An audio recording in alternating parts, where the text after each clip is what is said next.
No,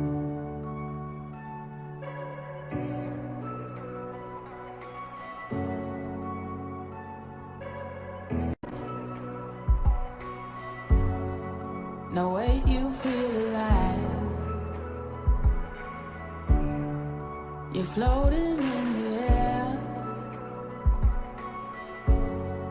There's lightness everywhere.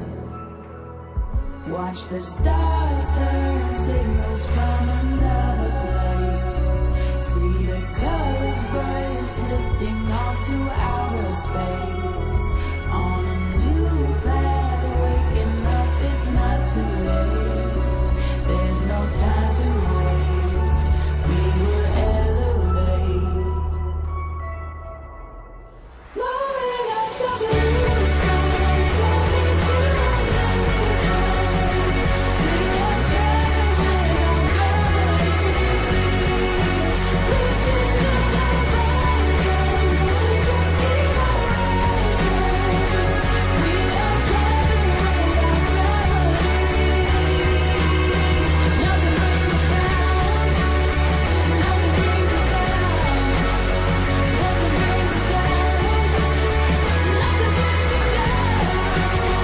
Nothing brings us down. We are traveling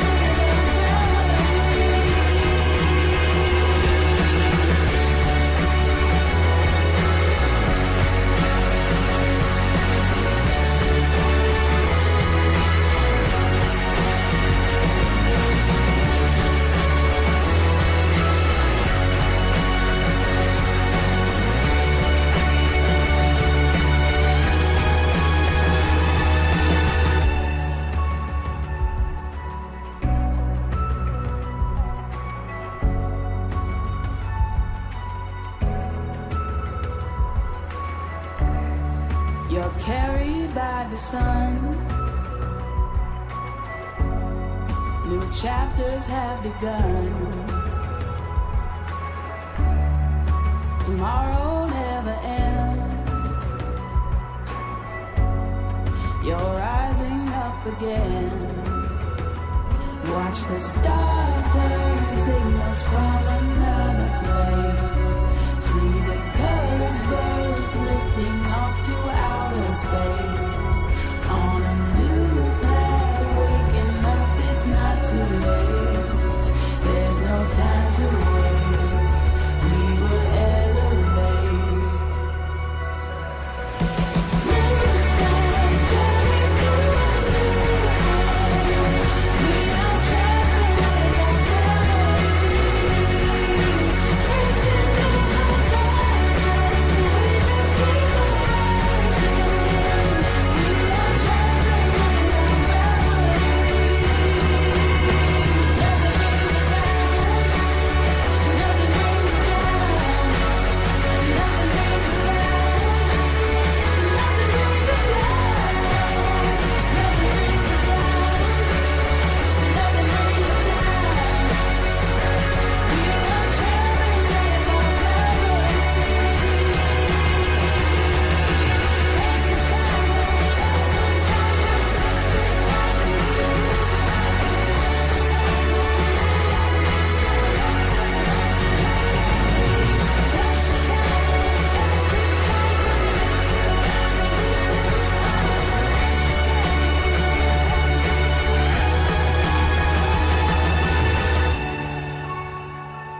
Tonight on Countdown to Green, we recap all the thrills and spills from Michigan. We get you prepared for tonight's race from the Lone Star State. And we take a look at how you're racing at home. All that and more tonight on Countdown to Green.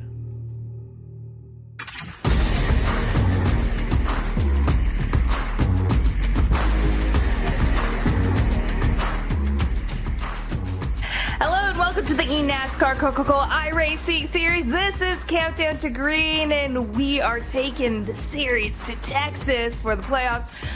I'm your host, Camille Salazar-Hadaway. Joining me as always, we have Alan Cabana, we have Blake McCandless. How are you two doing?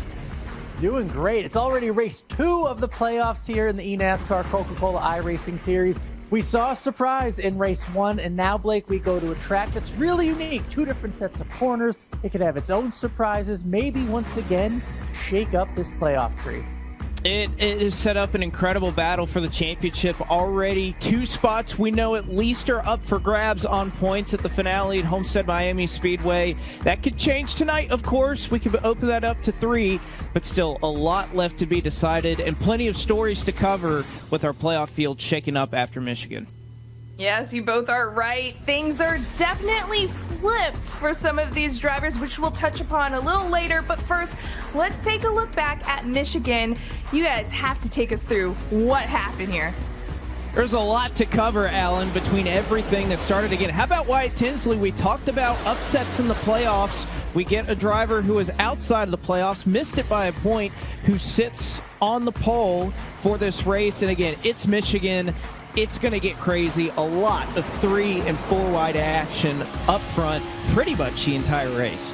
Right away, and one of the strongest, Steven Wilson, you see him there. It didn't surprise any of us that he was trying to run up front, but then Blake kind of went downhill for a lot of drivers, including those in the playoffs, getting involved in incidents where every single little spin incident really matters, and we saw big names get involved at the wrong time. You see a battle up front here. Steven Wilson, Briar LaPrade, and Casey Kerwin, a couple of drivers that were a part of the mixture in the top 5 throughout the course of the night. But this was the biggest wreck of the night, Alan, in terms of the battle for the championship. You can see Nick Ottinger, a number of others involved. But at the end of it all, Briar LaPrade barely ekes out Parker White at the line to get his first win with damage. And what an emotional reaction it was for the first-time winner.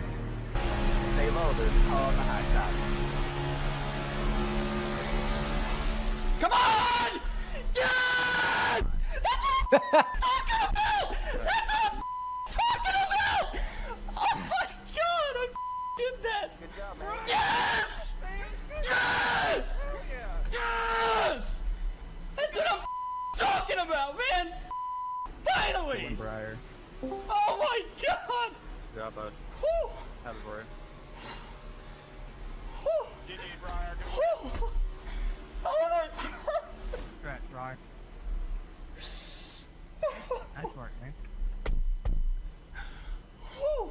Don't tell me this doesn't mean something to these guys, even if they're not battling for a championship, Alan. He was so happy. He went outside to celebrate, get a little champagne and everything. He enjoyed it in the greatest fashion. And again, great to see for somebody who's been in this community as long as Briar has. I'd like to believe he's had that in his fridge for a long, long time, knowing it would happen, just wondering when. And now he's got a little practice for the next time it happens. So much good emotion there. Couldn't help but love a story like that. You love a good story. Absolutely. Gets his first win at Michigan. Despite the fact it wasn't for the playoffs, we still saw the script completely flip. We covered it earlier in that spin with Nick Ottinger as well as several other playoff contenders. Think of all the names that we were talking about being favorites to make the championship 4 coming into this postseason. Nick Ottinger, Vicente Salas, so many of those drivers that racked up a ton of playoff points throughout the course of the regular season. They're the ones who are sitting at the back of the grid right now, Alan. Vicente, Daniel Falkingham, Tucker Minter, all on the outside and well on the outside looking in right now. So one race in, it has completely changed the course of this championship picture. How quickly fortunes can change for both good and bad. Look at the flip side of this, Blake. Graham Boland 2 races ago, he wasn't even in the playoffs. We weren't thinking of him as a playoff driver. He gets a victory to lock himself in the playoff and then has a great race in the first playoff race. Now he's in second place in the standings thinking championship.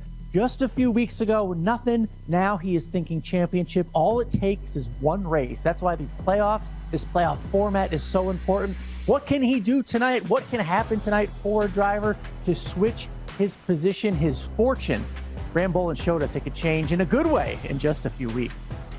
No better time to get hot than at this point in the season for Graham Boland. As you could see, as you mentioned, Alan, on the outside looking in just a couple of races ago, now sits second in the championship standings with 2 races left in this round. Of course, Steven Wilson leading them with all the playoff points that he carried into this round.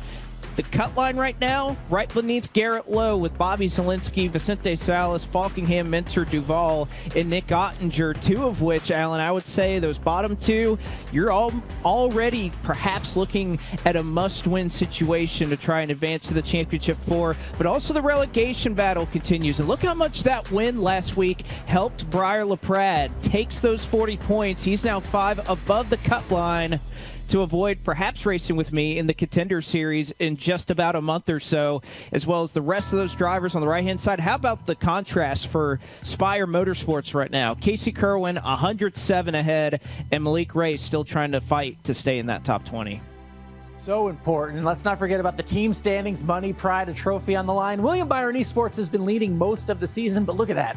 Down to 1 point after a bad race for Nick Ottinger, Tucker Minter, M80, Steven Wilson and crew. They have closed it up to 1 point. Let's not forget about 78-point swings per race between the two. So first to fifth, 6 down there, still way up for grabs, but William Byron Esports has its smallest lead of the season right now. That's why I love this playoff format. There's so many storylines going on right now.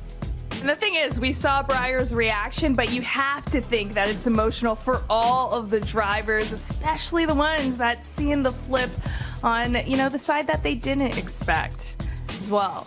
Now, I want to break down a little bit more. Blake, maybe you could help us out here. What does it mean specifically for these, playoff scenarios? We touched upon it at our last race, last countdown to green, but with this flip, how does that play in to the spots left?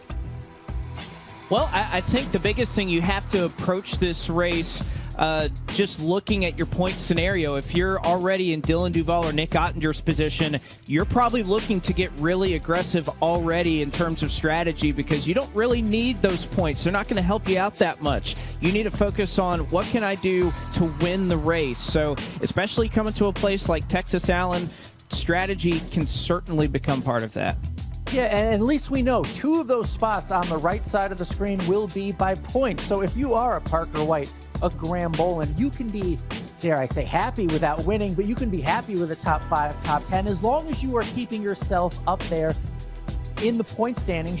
2 spots will go to 2 people in points. Therefore, if we get another Briar LaPrade, if you will, another first-time winner from outside the playoff grid, that could change it up even more. So consistency, so important depending on where you are in the tree right now. And that's why you want to catch every one of these playoff races, because they can mean so much. It'd be crazy if just all 4 spots is because of points. That'd be crazy. But you know what? We're going to get down to playoffs a little bit later. For now, why don't we turn it on to something a little bit light? This is where we get to check in with your rigs at home, and it's time for the Logitech Show Us Your Rigs. And let's just say, we always have a great time with this one. What are you thinking here, Blake? Well, here you go, average sim racer, but I would say this is an above average rig. It looks kind of more like a pro rig, if you will. And also what looks a little bit different here, oftentimes you'll kind of see the shifter on the right-hand side. The shifter's on the left-hand side here for our friend average sim racer. So a little bit of a different layout. But again, really, really nice setup here. Also a lot of soundproofing. Alan, we're not so much in this one, though. Yeah, it looks kind of like the Death Star, that first one. But yeah, this next one, a motion rig, actuator connected to the cockpit, wide curve monitor. Love seeing that. You know what? We always talk about cable management. Where are the cables? They've managed them so well, I can't even see them. I really like this Coco Drive This is a beautiful setup here. The gloves got everything going. Even a nice plant. You have to have a nice atmosphere and, good air, and plants really help with that. Is Coco bringing on the magic with those hidden cables? James has this one here. Blake, lots of monitors. Yeah, lots of monitors. Again, you can see that paint. This is a wooden rig for our friend James here. A really nice setup. Even kind of that mug that's kind of on the left-hand side right there. That's pretty nice right here. You even got the cowboy hat that's hanging on. So very fitting really for good. Texas. Yeah, very fitting as we head into Texas. Is that a Stein? All right, that's what they call that, right? A Stein for, when you need the drinks that maybe make you not that great behind the wheel. All right, let's get to our next one. We got pizza. What more do you need? A tabletop setup, a wheel, a simple monitor, and some pizza. On a weekend, you're racing sprint cars on the pavement, it looks like. A little, fast sprints there. Spire Speedway. Oh, okay, maybe that is some dirt. It's hard to see. But mozzarella's. That's a great one. Great setup. That's all you need. That's why I love sim racing and eNASCAR, all this stuff. That's all you need to get involved. You just need some food, some snacks, and a good time. We got a few things, Blake, to cover in this one. Yes, we do. Red Spoilers is well represented here. You got the camouflage curtain, the old reliable Logitech G29 wheel right there. A lot going on here. And again, this is one of those rigs kind of in the corner of the desk. It's kind of what I like to see sometimes, multi-purpose, that it's not just sim racing that you could do. You could do a lot of different gaming with it, but still very practical for sim racing. So very nice here for our friend Scott Mayhew. All right, let's take a look at the next one. This one is a very heartfelt rig that we have here. You could see Majula C Speed Shop posted this because in the driver's seat of that cockpit is Scott Bloomquist, one of the best to ever do it in real life on dirt late model. He'd won everything there is 4 times over, all the money, one of the best legendary drivers on dirt ever. Tragically lost his life earlier this month. So Speed Shop posted this. This was at Scott Bloomquist's shop, his own sim, and Evan C. He was our Outlaw champion a few years ago. This is 2022. Got to go to the shop, visit, and it looks like they're racing Indy cars together. So I'd love to know who won that battle or who set the fast time. But a nice tribute here for Bloomquist and everything he meant to the racing community.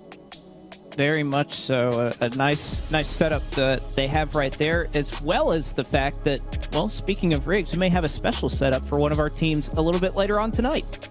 Well, speaking of that, we're going to take a look at that in just a moment. But reminder, if you want us to see your rigs, be sure to send them here using the hashtag eNASCAR and tagging iRacing and eNASCAR GG. Now, this is what you were talking about, Blake. We have Spire Motorsports getting ready for the race in Texas tonight, and they're racing from their headquarters. What? Love it. That's pretty cool. We have Malik, we have Casey Kerwin. And I think they're feeling the pressure. I love it because if you've ever been to that shop at Spire, there's a big trophy case that I won't say empty, but it's in the process of being filled. So can it fill the Dale Earnhardt Jr. Cup that Casey Kerwin usually has in the background? It would absolutely fit there one day. So good pressure to put on there, perform for both Malik and Casey. That'd be good stuff. Now thinking, does Casey travel with the cup? Like anytime he's racing out of his own rig, he's just taking it with whatever rig he's racing at. You have to look at get an eye out. Maybe he'll make an appearance later tonight. Look, as someone who's had to help lift that 2 years in a row at the NASCAR Hall of Fame, and it is not easy. I do not like that aspect of it because the last thing you want to do is drop it. So Casey definitely needs help if he's moving that thing around. Well, it's made for champions, and a lot of teams have their eyes on it. One team in particular is leading the points. And Alan, I hear you got some insider scoop. Yeah, on what they're thinking for the series. Well, William Byron Esports, the owner of that, William Byron, was kind enough to join us, the Daytona 500 champion, one of the best out there in NASCAR today. He joined us, and we were able to ask him a few questions because we know about his background. Especially, first we asked him about sim racing's impact on the motorsport industry as a whole. Here's what he told us. Yeah, I think it's just sim in general has gotten way bigger since the pandemic, and just the new generation of drivers coming in, like Raja and a lot of different guys that started on iRacing. So I feel like the COVID era just kind of gave it some legitimacy, probably just to see how in depth it is, sophisticated it is. It opened a lot of eyes in the NASCAR garage, at least, of just what it could be like, and it's pretty interesting to see how much sim racing has taken off, and guys like Max Verstappen using it a lot, and it's pretty cool. And we know William Byron about to start their NASCAR Cup Series playoffs here in the eNASCAR Series. It's the playoffs right now. So we asked William what it's like to race in the playoff system in NASCAR. Well, I think it's just there's a lot of more outside pressure. I think honestly, you try to race the same way.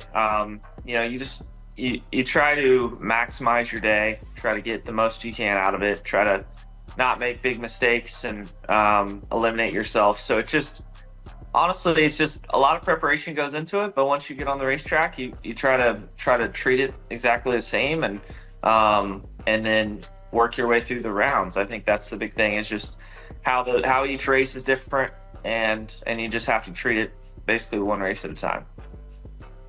And Byron's in a unique situation. He has two drivers competing for the championship at the top level, Tucker Minter, Nick Ottinger. What is that like as the boss man for William Byron? We asked him. It's great. I mean, Nick has always been such a good driver and great teammate and someone to work with. I mean, our relationship really took off in COVID, and just was starting the team. And I knew of Nick for a long time and knew he was really good, raced with him. But getting to know him on a personal level has been great, and he's really kind of helped be a foundational piece for us. And then having Tucker come on board, he was really successful last year and has just kind of taken off. He's younger, but has done a really good job too. So it's nice to have two good guys that are competitive. The championship, the champion, will be crowned live at the NASCAR Hall of Fame. William Byron's been there, so we asked him what that environment is like, especially from someone who knows pressure. What's it like in that live racing environment at the Hall? Yeah, I mean, I can't imagine. I think that, sim racing is unique in the fact that you have your setup and it becomes it fits like a glove. You have everything you need there, and I can't imagine just kind of uprooting that and racing at the Hall of Fame for one race. I think that's very tough. I think that's a new element to it that challenges the drivers. So yeah, I think it's unique. I mean, even during COVID, when I would go race on someone else's rig or something, if I was just practicing, it would mess me up. So yeah, I don't know how they do it for sure. Again, Byron is in such a unique scenario where he has two drivers going for championships. You could both win the driver title and the outright team title. What would that be like? We asked William Byron. Yeah, it'd be pretty awesome. I think I was there last year when Nick was in the Final Four, and it was a lot of fun to witness that, and came up short as I did, but I think it was fun to be in those positions, and hopefully we can hopefully both of us or one of us can be in the Final Four and have a good end of the year.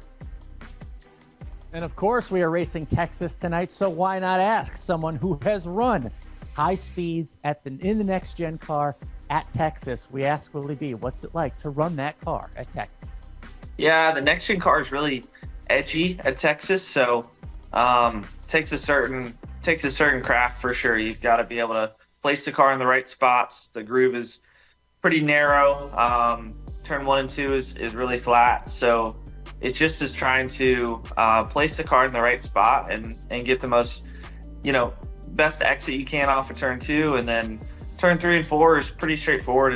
It's a really normal 1.5 corner, a little bit more banked than some, and it's pretty fast. So just trying to set the car up for both ends of the track and get your travels right and things so that you can be good on both ends of the track is important.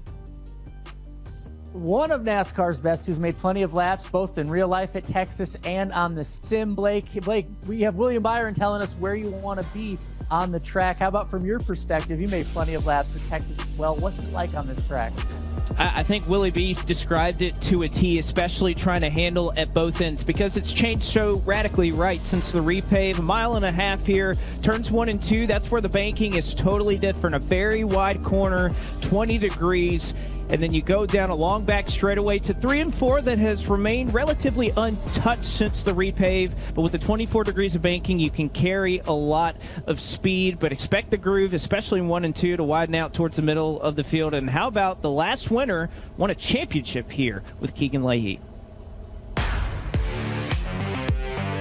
What's up, guys? Jonathan Delaney here, driver of the number 3 Coca-Cola Chevrolet for Team Dillon Esports.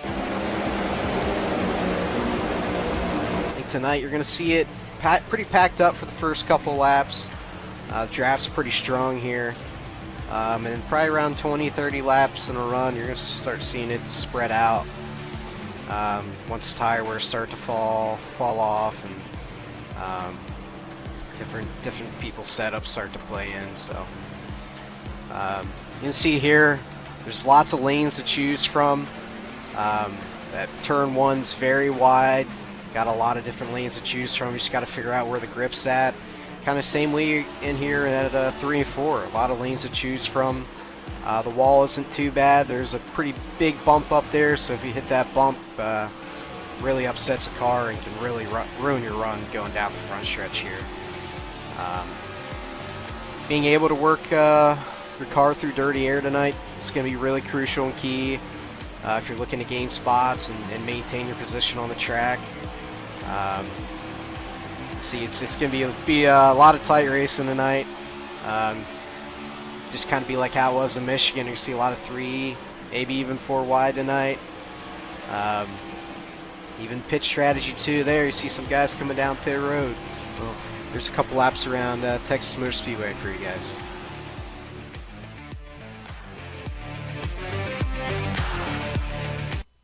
And it looks like a lot of strategy is going to have to be called in for the drivers tonight, because I think a lot of them are probably a little scared, a little nervous heading to the track after last race. So I'm curious how they're going to play into maybe some of the trends that we see with Texas, or maybe how they won't. But for now, Alan, tell us about the trends.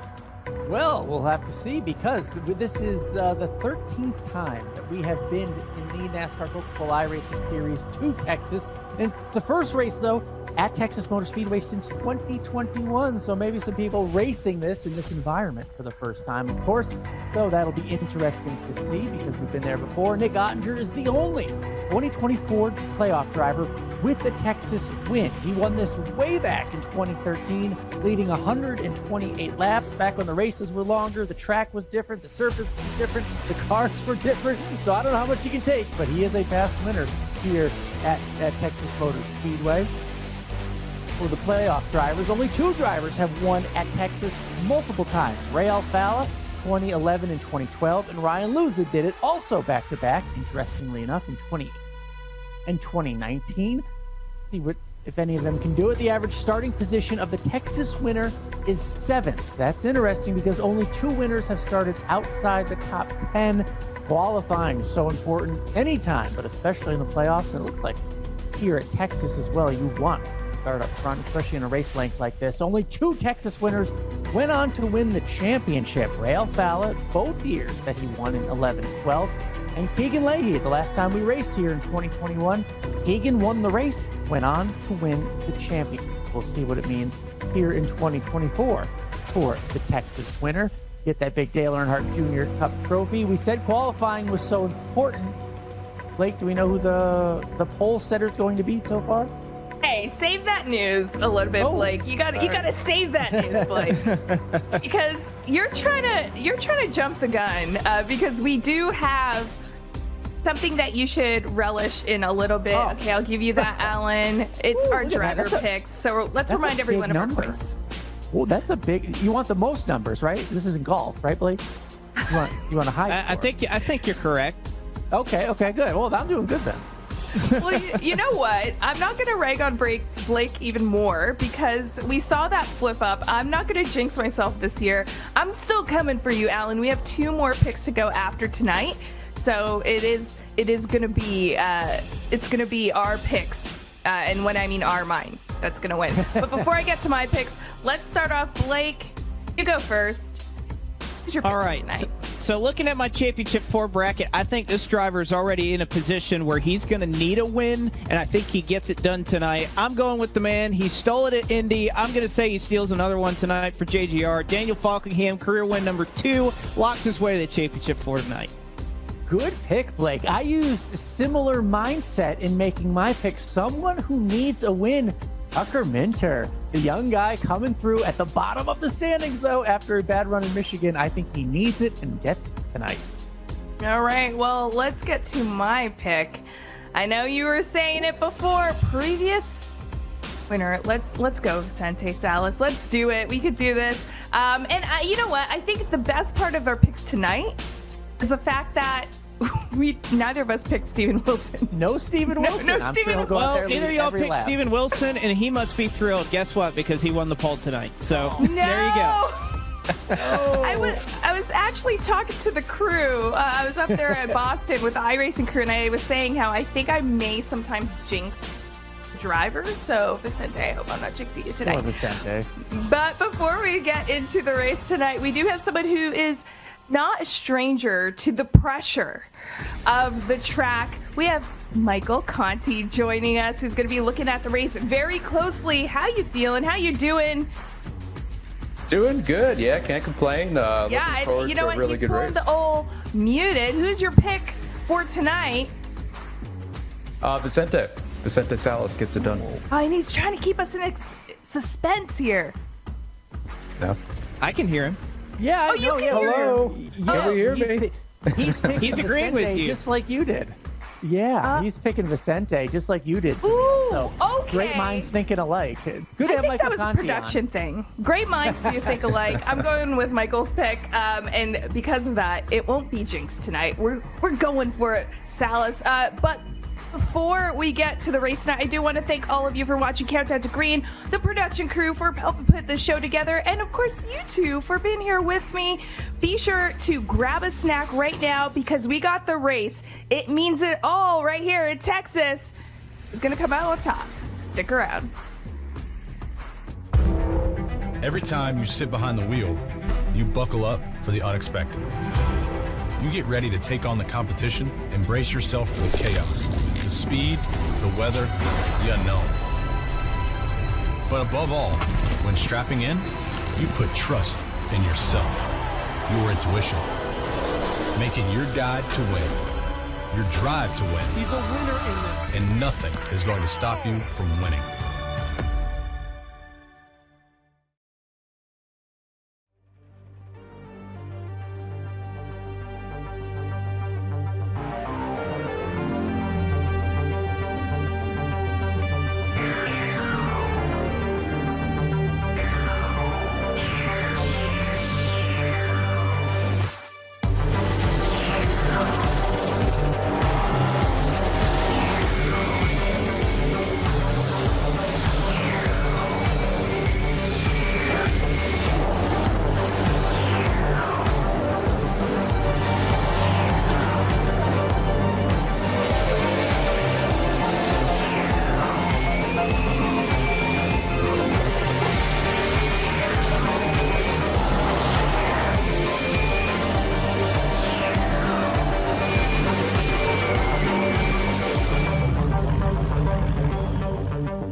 This is the make or break moment.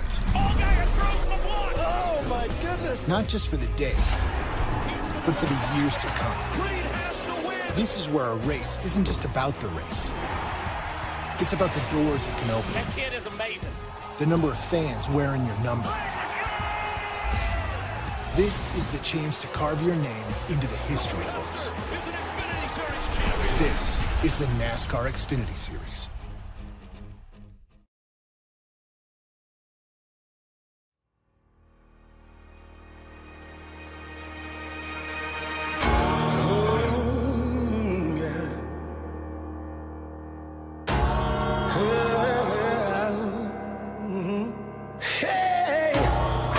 Tried to drag me down, but look who's laughing now. Look who's laughing now. I believe in something that I can't explain. The wind is calling out my name. Let it rain on me.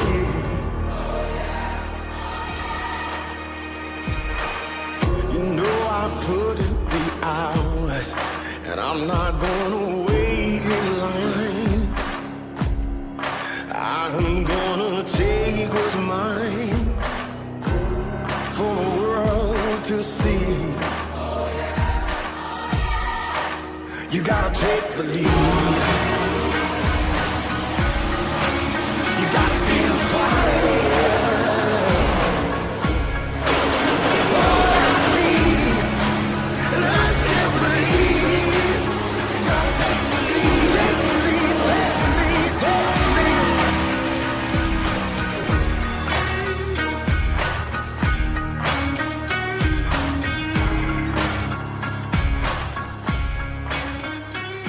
To $500,000 continues on its march through the round of 10. From iRacing's virtual Texas Motor Speedway, we say good evening, sim racing fans, and welcome to Race 2 of the 2024 eNASCAR Coca-Cola iRacing Series playoffs. And as always, happy that you're spending your Tuesday night with us here on iRacing Live. We're alongside myself, Evan Pasoko, joined as always by Blake McCandless, and back with us for another time this year is 2014 eNASCAR World Champion Mike Conti. Blake, I'll start first with you. The big storyline out of the playoff opener 2 weeks ago, no playoff winner. It's important because that changes the complexion. It really does. It leaves two spots we know for certain open for points for these drivers to try and race their way in. Of course, that can change depending on the outcome tonight. But again, the biggest thing, too, look at who won that race. Briar LaPrade now sitting 20th in points. He avoided relegation, so there's so much going on in the playoff picture. But even outside of it, too, there's so much opportunity available for these drivers. And Mike, I'll always introduce you as the eNASCAR champ, but I think an appropriate title tonight is as a Texas Motor Speedway playoff race winner in this format. You know how big a win in your in can be for those 10 title hopefuls. Yeah, I certainly do, and it couldn't have come at a better time in 2020 when I basically put myself out of contention by missing a shift and blowing myself up at the Roval. But to come back and capture a win in the last moment and get into the Final Four was huge. And a lot of these guys tonight, I mean, you look at the points and nobody really has a safety net as far as points go, and a lot of people are on the wrong side of that. So I'd expect to see a lot of aggression and a lot of just focusing on trying to win the race tonight. Winning you're in pretty much takes care of itself. We're excited to be there with you all for the action all night long. Before we can get things started, though, let's hand things off to tonight's Grand Marshal. It's Cheddar's Scratch Kitchen Senior Vice President of Marketing, John Felton. Hello, eNASCAR fans. I'm John Felton, Senior Vice President of Marketing for Cheddar's Scratch Kitchen. We're a competitive bunch in the restaurant industry, so it's an honor today to kick things off at virtual Texas Motor Speedway. On behalf of Cheddar's 15,000 team members around the country, drivers, start your engines.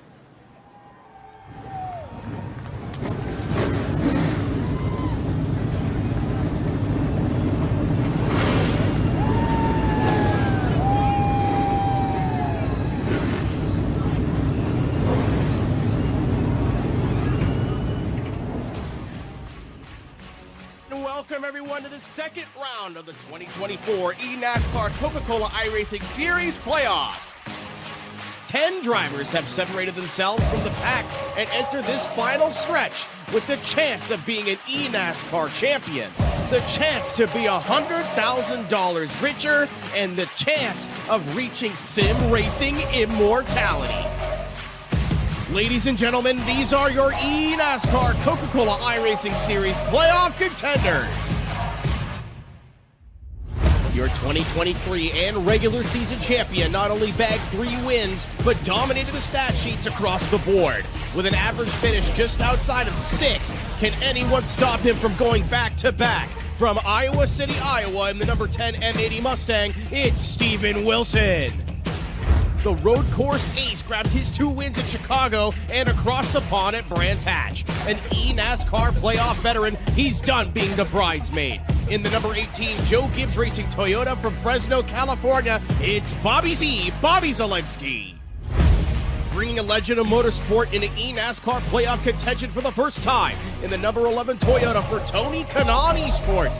Punching his ticket into the playoffs in Darlington, can he go all the way to Homestead? From Temecula, California, it's Vicente Salas. Bringing it home in the Music City, earned his way into the playoffs, but with 5 podiums on the year, he's a face used to being at the front of the field. For William Byron Esports in the number 97 Chevrolet Camaro from Warrenton, Virginia, it's Tucker Minter. Taking his win for the season at his home race in Charlotte, he is trying to take BS Plus competition all the way to a championship in their inaugural season. From Gastonia, North Carolina, in the number 89, it's Garrett Lowe. Punching his ticket at the final race, going from 6th to 1st at the final restart, the Tricky Triangle Pocono. From Houston, Texas, driving the number 48 Toyota for Kansas City Pioneers, it's Graham Bolin. With one of the more recent and most popular wins of the year at Indianapolis, he completes the set of Joe Gibbs Racing drivers in the eNASCAR playoffs. Now a Coke Series winner. Can he become a Coke Series champion? From Jonesport, Maine, in the number 54 Toyota, it's Daniel Falkingham. The driver of the number 41 Mustang waited a long time to get back into victory lane and was able to get Travis Pastrana and the Nitro Circus Sim Racing team into the playoffs in their first year. Can he take it all the way to Homestead? From Halifax, Nova Scotia, it's Dylan Duval. One of only 2 drivers in the playoffs without a win this season, but a mainstay of the front of the field. Second in regular season points and 4 podiums on the year. Trying to bring eNASCAR glory to Williams Esports from Norwich Walk, Maine, it's Parker White. An eNASCAR staple and your 2020 season champion. Can he get that extra gear to win it all? In the number 25 William Byron Esports Chevrolet from Claremont, North Carolina, it's the Audi boss, Nick Ottinger.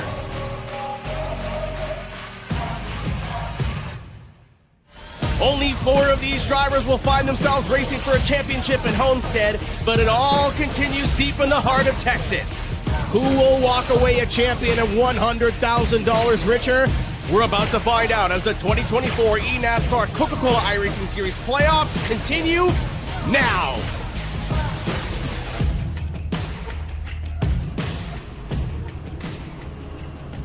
With that, let's take a look at your Coca-Cola starting grid where playoff cars occupy 6 of the top 7. Steven Wilson is on pole for the 5th time this season. In his M80 number 10 car, he's joined on the front row by fellow championship competitor Vicente Salas in the Tony Kanaan Esports number 11. Row number 2 sees the first man looking to play spoiler inside of row number 2. It'll be Zach Novak in the 5 car, highest running non-playoff car on the grid. To his outside, playoff driver in the Williams Esports 53, that is Parker White. It'll be an all-playoff row number 3. To the inside, it is the Nitro Circus Sim Racing Team 41 to Machina Dylan Duval. He's next to the Joe Gibbs Racing to 54 of Daniel Falkingham. Playoff drivers continue with a second of the JGR Toyotas to the inside of row 4, the 18 of Bobby Zelensky. To his outside, it'll be the FGRXL eRacing 14 of Seth the Merchant. And then back on row number 5, more drivers trying to get into the mix. It is the Spire Motorsports 7 of Malik Gray and the Tony Kanani Sports 66 of Colin Keister. Back in row 6, one of the best qualifying efforts of the season for the Team Dillon Esports number 33 and Taylor Hurst and Donovan Strauss for Williams Esports, who will start in the 12th position. 13th goes to Femio Lawton-Boson in the number 22 on the inside of row number 7. And then you'll have Casey Kerwin in row number 7 as well on the outside for Spire Motorsports. Starting at 15th tonight, the other Team Dillon Esports car will be Jonathan Dulaney alongside Cody Bias representing the Pittsburgh Knights from the 16th starting position. Back at 17th, you'll find Ryan Luz on the inside of row number 9 alongside KHI's number 62 and Matt Busa. And then you have Matthew Zwack for Nitro Circus Esports and Ryan Doucette just 2 rows behind his teammate that will make up the top 20. It'll bring us halfway through the field and with some work to do on the inside of row number 11. We find the number 25 at Gottinger for William Byron Esports. Starting mid-pack, it enters tonight as the lowest driver on the playoff grid. To his outside, the BS competition number 90 of Jordy Lopez. Back on row number 12, inside the E-Racer 69 of Ray Alfala. And to the outside, it is Daniel Buttafuoco in his series debut. He pilots the RFK Racing number 6 car this evening. Lucky row 13 sees the FGRXL E-Racing number 12 of Garrett Maines lined up next to the Front Row Motorsports number 34 machine of Derek Bordeaux. Back at row number 14, inside the Junior Motorsports 88 car of Brian LaPrade, and to the outside, the second RFK Racing Ford, that's the 17 of Colin Bowden. Playoff competitor inside row 15. It is the Pioneers 48 machine of Graham Bolin. He's next to the 2311 Racing 23 of Keegan Leahy, who starts in 30th. Back in 31st for Landon Castle and Parker Kligerman's E-Racer, it's Tyler Gary, the number 42. The other 2311 car in Michael Guest will start directly behind his 2311 teammate. 33rd starter tonight for Letarte Esports will be Kwangmi Scott, the number 36. And how about Garrett Lowe? A long road ahead for him tonight as he starts from the 34th position, but currently sits in the Championship 4 should things end as they stand tonight. Back in row 18, it'll be Dylan Alton, the number 40 for Letarte Esports, also a row behind his teammate with Jimmy Mullis for KHI in 36th. 37th, yet another playoff driver that has a long road ahead of him. Tucker Minter for William Byron's Esports has to go from 37th. Caden Honeycutt for Junior Motorsports will have to do so as well from 38th. And then Wyatt Tinsley, Michael Cozy Jr. did not put time down in qualifying for the Kansas City Pioneers and Front Row Motorsports respectively. We'll go ahead and catch up here with Steven Wilson, your pole sitter once again.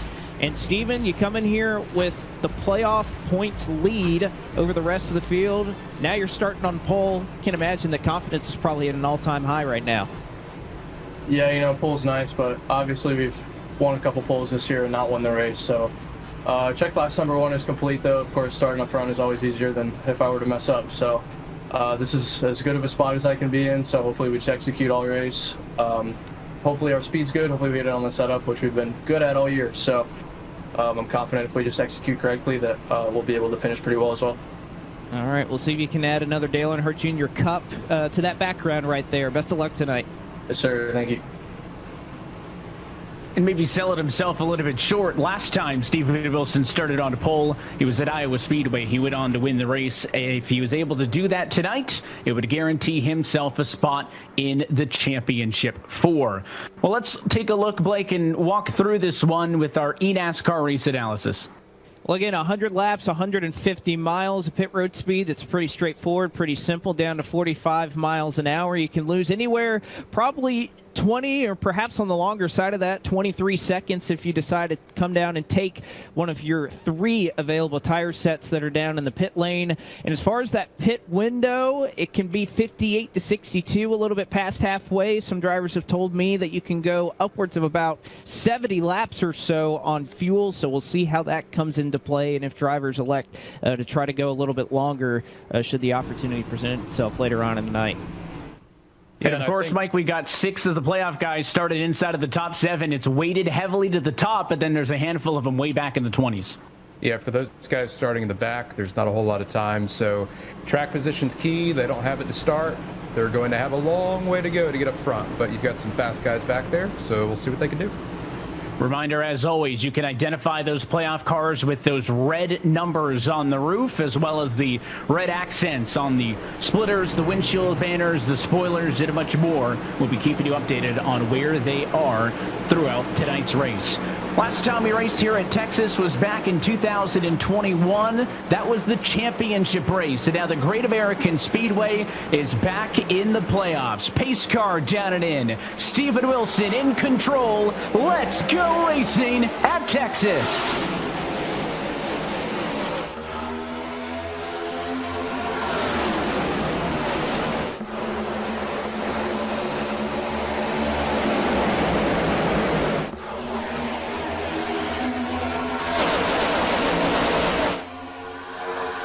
Side by side for the lead, tightly condensed together to turns 3 and 4 for the first time. Small advantage to the challenger, Salas on the outside. He's a little bit sideways though off the corner. Wilson stays to the inside. They'll touch for the race lead at the end of lap number 1.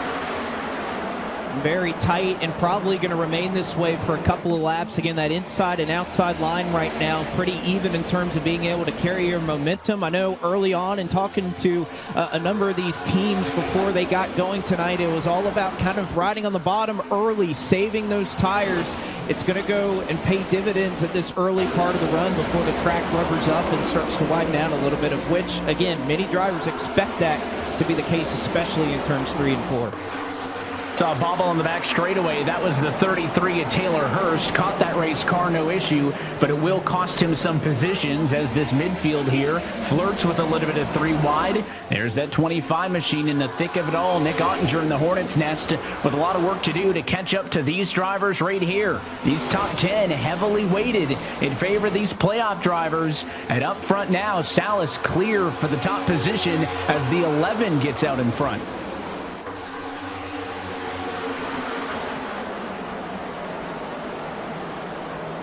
Yeah, and right now, guys, it's a race to the bottom, like we said before. And what we really have to pay attention to is the track temperature over the course of the night. This is probably going to be one of the hottest races of the year. And the hotter the track is, the quicker those tires are going to wear out. Like we mentioned before, best way to save tires is to get to the bottom. But on the flip side, you can make up a lot of time right now if you roll the top in clean air. And clean air is paramount to making speed at Texas. That's why Vicente and Steven fought so hard to get to the top, and obviously Vicente came out on top there. But let's see who pushes early and how much they pay for it at the end. Keep an eye on that 5 car as he rolls the top.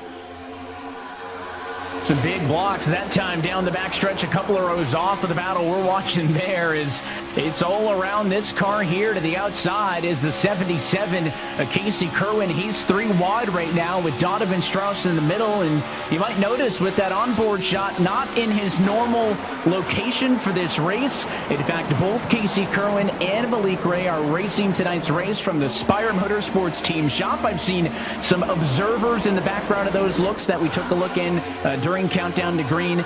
We've seen drivers race from the Navy Pier earlier this year. We talk about the NASCAR Hall of Fame live event for the championship, and now it's reached the Spire Motorsports shop. So the tour de force of where will we find our sim racers on a week-by-week basis continues, and real cool to see the Spire Motorsports team getting involved like that.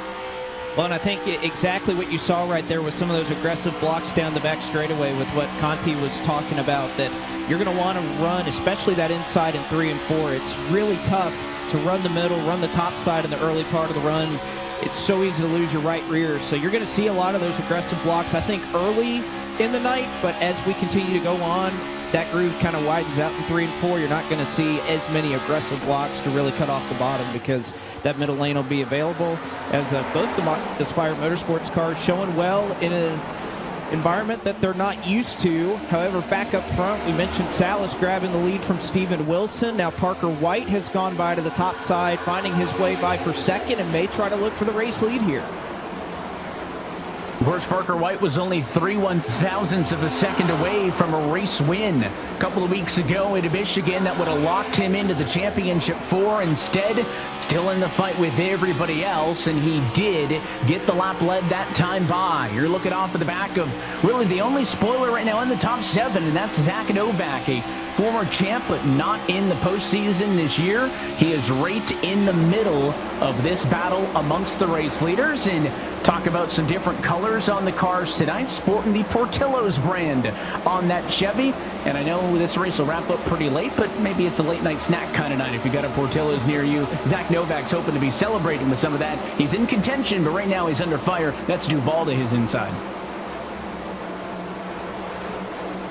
I think, as you mentioned, one of those cars that is pushing early. Again, a lot of points on the line for Novak to try and stay in the top 20 right now, trying to maintain that track position. We've seen how important that has become. But how about up front? Parker White, we kind of talk about the dominance that Steven Wilson has had towards the middle portion. And as we've kind of gone throughout the year, that 10 car has just been the one to chase, right? Consistently starting at the front, having a ton of speed. I would say, Conti, over these last couple of weeks that Parker White has joined that conversation in terms of always being a fixture in the top 5. He hasn't gotten the win just yet, but he's been awfully close. He was one of the few that pointed their way into the postseason.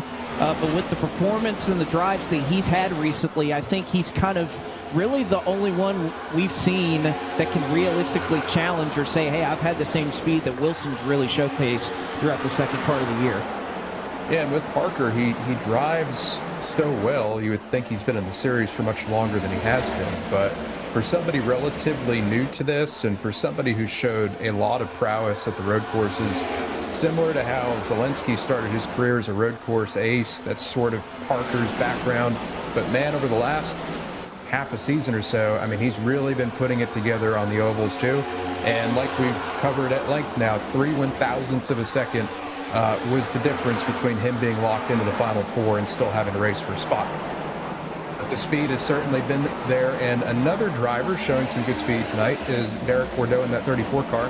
He's moved up quite a few spots so far in the race, but again, there's a lot of games going on right now, guys. Some people are moving up quickly, but is that going to be at the expense of their long run speed? And Blake, to your point before, this bottom is going to go away. Any minute now, the bottom is going to become greased up, slick, and useless, and everybody's going to go to the top. And when you go to the top, it's super hard to pass. So a lot of positioning going on, and that's why these guys are driving so hard to try to get that position now. Bordeaux up 10 spots at a moment there, was the biggest mover in the field in this battle with Lopez, who cook him back a position, but the 34 has been an aggressor early in this race for sure. Now you see that 80 machine up to the outside of him as that's Ryan Luza going around the outside in the UTI Ford Mustang. The 99 is Zawak and others want to get in on the party. This is smack dab middle of the field, where really none of these drivers have been able to find much separation through the 14 laps that have been completed thus far, and that 80 machine looks to be making the outside work. He'll clear off the exit of turn number 2. Back up towards the front, Steven Wilson started this race in the number 1 position, but didn't lead a lap, and he continues to slide down the running order. Wilson in 4th. Duval almost got him that time. Well, you can see Duval kind of showing exactly what Conti was just talking about. Any minute now, that bottom's going to get greasy and kind of get a little bit loose, and you saw that out of Dylan Duval in 3 and 4, and you can see he's still struggling with it in 1 and 2, and that's kind of something else we talked about pre-race, and, you know, something that I've heard from a lot of Cup Series crew chiefs when I've been at Texas Motor Speedway is the fact that this track is so difficult to set up your car well for both ends of the racetrack. The fact that 3 and 4, there's so much banking, you carry a lot of speed, and you're going in there slower than you used to, so you still have to find a way to get the throttle down, but then you come to a completely different corner in 1 and 2, and it's really difficult. You kind of think of Darlington or so as a racetrack where you may be good at one end and not so good in the other. Texas has kind of morphed its way into that type of racetrack.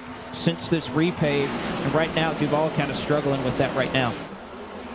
We continue to talk about the parallels between the sim world and the real world, and William Byron Esports, a team in here that leads the team championship coming into tonight's race. And we had the chance to talk to William a little bit early on today, and one of the questions we asked him was what kind of impact sim racing is having on the motorsports world. Yeah, I mean, I think it's just sim in general has gotten way bigger since the pandemic, and just the new generation of drivers coming in, like Raja and a lot of different guys that started on iRacing. So I feel like the COVID era just kind of gave it some legitimacy, probably just to see how in-depth it is, sophisticated it is. It opened a lot of eyes in the NASCAR garage, at least, of just, you know, what it could be like. And it's pretty interesting to see how much sim racing has taken off, and guys like Max Verstappen using it a lot, and it's pretty cool. And while his cars compete in the eNASCAR playoffs here, Williams also going to be competing for a NASCAR championship and the NASCAR Cup Series playoffs as well. Here's what his thoughts were on what it's like to compete in a playoff format. Well, I think it's just, there's a lot of more outside pressure. I think, honestly, you try to race the same way. You know, you try to maximize your day, try to get the most you can out of it, try to not make big mistakes and eliminate yourself. So it just, honestly, it's just a lot of preparation goes into it. But once you get on the racetrack, you try to treat it exactly the same, and then work your way through the rounds. I think that's the big thing. Is just how each race is different, and you just have to treat it basically one race at a time. And we've been teasing it, the fact that eNASCAR championship race will be back at the NASCAR Hall of Fame this year. We've seen William at that event in the past, so we asked him what it's like competing in such a unique environment.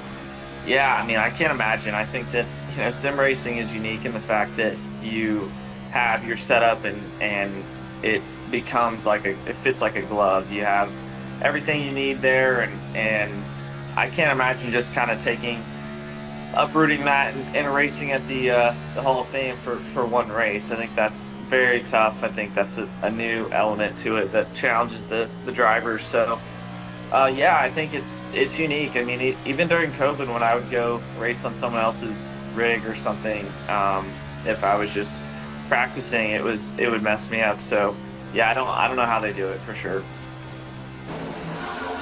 Well, we appreciate William giving us some time a little bit earlier, and there's a look at one of his cars there. That 97 machine of Tucker Minter has been putting in work, started 37th on the grid. It's a long way to dig, but he is all the way up to the number 28 spot. Meanwhile, back inside of the top 5, we had left on a note that Wilson started from pole, had yet to lead a lap break, but he has now found himself back on top, and the 10 car in control for the first time tonight. For how long, who knows? Here goes Salas to the inside. So Wilson clearly having a car that he's very comfortable with, but you just mentioned one of the William Byron Esports cars starting all the way back in the 37th position. That was Tucker Minter. That's where Nick Ottinger, who is not comfortable with his race car, has fallen to right now, down 16 spots, running in the 37th position. One of our two drivers here that pointed their way into the playoffs, and it is just going the exact opposite way. We see all of these playoff guys battling up front here, but Nick Ottinger just completely struggling right now, or perhaps playing some type of strategy or something, but not going his way. And again, very uncharacteristic for somebody who has performed not only well just throughout the course of his career, but particularly here at Texas Motor Speedway as a former winner here in this series. So really surprising to see that he's kind of struggling right now. I will say this, and I'm not 100% sure that this is what's happening, but it seems like you look at Ottinger, you look at Lowe, and then you look at Minter at the beginning of this race. They were way slower than the guys at the front of the pack. And now if we look at their lap times, it's seeming like we're getting to that crossover point where they're actually a bit quicker than some of those guys up front. So is Nick super saving at the front of this run to have something to race with later? Like you said, Blake, he's lost a lot of track position, but if he's got way more tire left, by the time these guys pit in about 25 laps or so, he might make all of that up plus some. So I'd be curious to see how the rest of this run goes for that 25 car. The last lap for Vicente Salas, P1, a 31.872. If you look at what Nick Ottinger ran, despite the fact that he's in 38th spot, his lap times have been a little bit better, that time losing a bit of time as he stuck in a battle with Tinsley and Leahy for position. There's an onboard look with your top two cars right now. Again, Vicente took the race lead back from Stephen Wilson, and the 11 car controlling things up front, and now Zach Novak, who hasn't dropped anywhere out of the top 5 so far in this one. He's now knocking on the door of the 10 car, potentially challenging for second. Already past quarter distance. Conti referenced it there, Blake, about 25 laps or so till we get to the halfway point where you would see that window open for drivers to come down pit road. And if you take a look at this shot here, that 48 machine way up on the outside. Graham Bolin stuck in the middle of a lot of non-playoff cars. I absolutely love it. And, you know, this was a line that even in the qualifying series that I found that once the track rubber's in, and again, it's so backwards, right? Because you think real-life Texas Motor Speedway, nobody's really made it work up there, but Graham right now going all the way out above that top seam. And I'm telling you, I ran into the trucks. It works. Once you get enough rubber on the racetrack, and you can see you're just able to get such a massive run down the back straightaway, and everybody else very quickly kind of responding to that and starting to move all over the racetrack. But again, Graham, we mentioned several playoff guys that were kind of, you know, struggling and qualifying and having to make their ground up quickly. Graham has been able to do at least that all the way up to 18th. He would fall out of the championship 4 picture as things run right now. But definitely on a drive where he's on the way forward, and it doesn't look like his car is too free, too loose. He may not be pushing too hard right now, but again, that's how important qualifying has become in this series, that if you do have a bad Q effort, you almost have to spend the entire race trying to make that up. And there certainly isn't a whole lot of time to do it either. And now the problem with running that top is once he showed everybody around him that there's speed up there, everybody else responds, and now they're running the top. So all he can do now to respond to that is start to run lower, and now he's back in the rubber, and now all of a sudden that 48 doesn't look as good as it did a couple of laps ago. So that's the tough part about Texas. There is grip and there is speed to be made elsewhere other than the bottom, but once you give that up, what do you do? Where do you go? There's also on board there with Zelensky bump in the tunnel, or right where the tunnel is in turn 4, so that makes running the high side in 3 and 4 really, really difficult, especially in these next-gen cars where the platform is so low to the ground. Absolutely, and you have to keep the car super low too, so you can have a good platform in 1 and 2, but then you end up bottoming out in 3 and 4. So as we go on board with some of these cars, if we're on board through 3 and 4 and they're running the top, just watch how much that camera moves as they go over that big bump in the center of the corner where you're wide open, fully committed. If you hit it right, you can get over it fine. If you hit it wrong, you're wrecked and you're taking somebody with you. And you can see there off the 4, the 53s moving around. White's starting to struggle a little bit, and it looked like he was the fastest car early in the run. So as we get deeper into this run, and as the track temperature increases to over 120 degrees now, these cars are not driving good in the slightest. The question is, whose car is driving the least bad? And right now, it looks like it's Vicente and Steven that are doing best out of everybody so far. And it's a tale of 2 races, watching this battle up towards the front of the field, and we'll check in down with that number 36 machine of Kwame Scott. We know our friends at Sunoco always bring something exciting to the table. Tonight, no exception, as it is some good-looking colors on that 36 Chevrolet for Kwame Scott. Tonight, there's an odd-board look with him. Kwame, though, with a bit of work to do as he rides in the number 39 spot. You can see the tail end of the field here, much more broken up than the action to be seen from the middle to the top.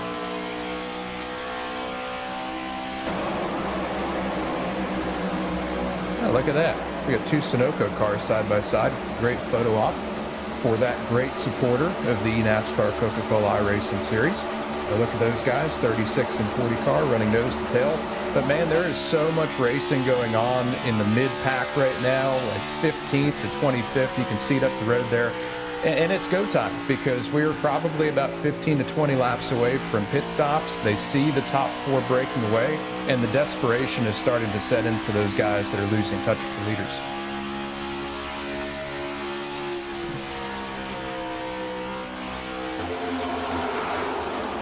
Back towards the front of the field as we close in on that halfway point. But look at the middle here, 3 wide, as they're going to come through the quad oval, that 34 machine of Derek Bordeaux, the one that stands out like a highlighter, center of it all. In the front row 4, almost 4 wide, a touch there. That was Buttafuoco, who got loosened up a little bit, and what a way to get welcomed in your series debut, driving as a sub tonight for RFK Racing, and he is in the thick of it all. But Buttafuoco, how about a tip of the cap? His first eNASCAR Coca-Cola Series start, started 24th. He is up to 13th position. He has had a great showing so far.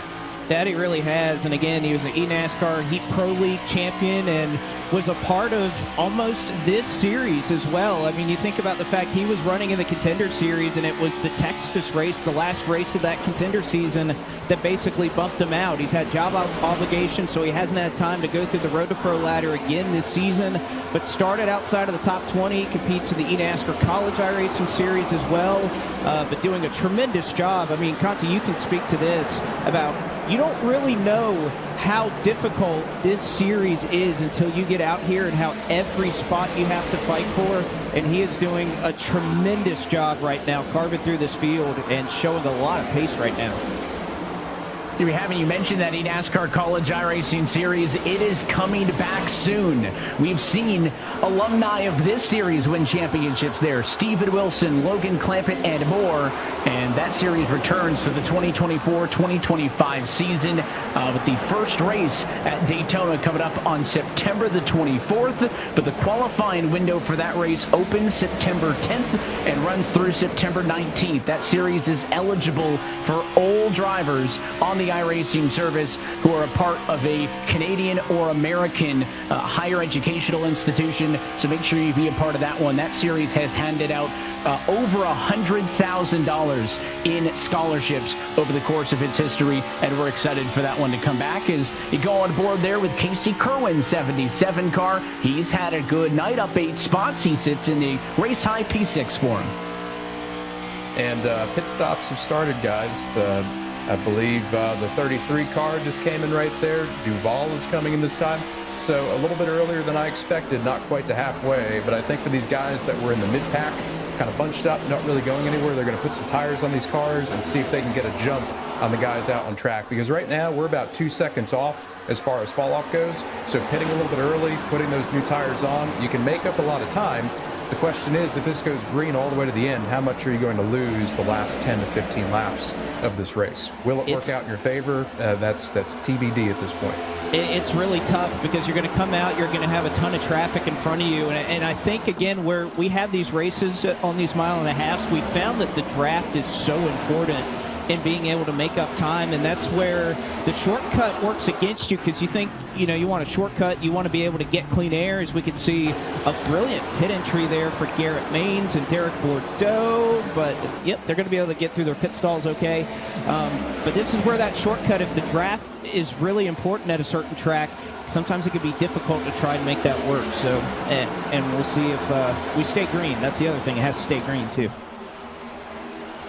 You mentioned that Duval is one of the drivers down pit road, the only driver from inside of the top 10 who has decided to come down and pit thus far, and notably the only of your playoff 10 who have pitted also. So he is very much off cycle with the rest of those round of 10 drivers, at least for the moment, as this battle for the race lead continues. But let's take a second look. We talk about the pit lane entry, Blake. I think you caught this one live as it was happening.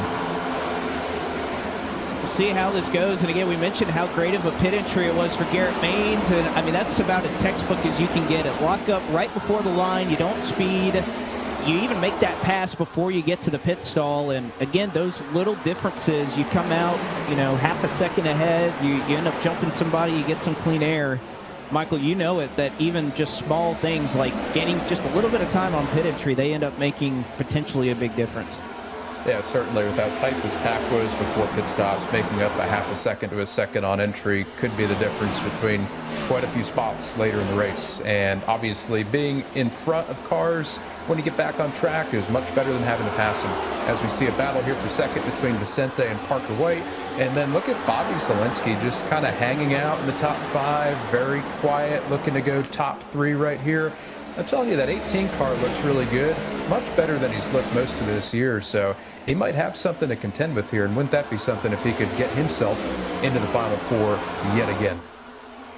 We have done this playoff format, if you count this season, for 8 seasons now. And Bobby Zalenski has made the playoffs every single year. As here are big pit stops, smoking it on the brakes as Wilson, Salas, and Novak all come to pit road. Those are some heavy hitters that have been running up front. Falkingham, Doucette also down pit road. It opens up a void. Zalenski leads for the moment. Do we see Zalenski and White respond now as they cycle to 1 and 2? We do. Here comes Parker. Parker said he's coming in this time. Let's see if Zalenski responds. If I'm Zalenski, I'm coming in. I'm not going to let him short pit me. But I'm not Zalenski, and he's not going to listen to me, and he's going to stay out, try to stay out a bit longer on tires and have the tires at the end of the race. But here comes Parker, and here comes a whole line of cars in behind him as well.